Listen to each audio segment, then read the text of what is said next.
उद्धव ठाकरे एकीकडे मनसेला सोबत घेण्यासाठी प्रयत्नशील आहेत, तर दुसरीकडे इंडिया आघाडी बळकट करण्यासाठी देशपातळीवरती सुद्धा प्रयत्नशील झाल्याचं दिसतंय. 7 ऑगस्टपासून उद्धव ठाकरे दिल्ली दौरा करतायत.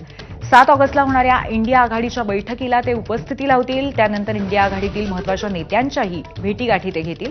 लोकसभा निकालानंतर काहीशा शिथिल झालेल्या इंडिया आघाडीची राष्ट्रीय स्तरावरती एकजूट कायम राहावी यासाठी उद्धव ठाकरेंनी प्रयत्न सुरू केल्याचं दिसतंय.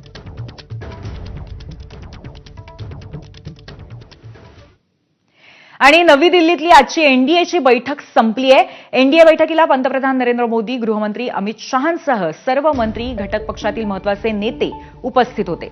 एनडीए बैठकीमध्ये ऑपरेशन सिंदूरबाबत पंतप्रधानांचं अभिनंदन केलं.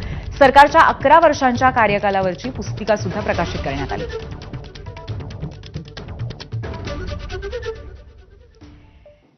इंडिया आघाडीच्या बैठकीची मोदींनी धास्ती घेतल्याचा टोला खासदार संजय राऊतांनी मारलाय. इंडिया आघाडीची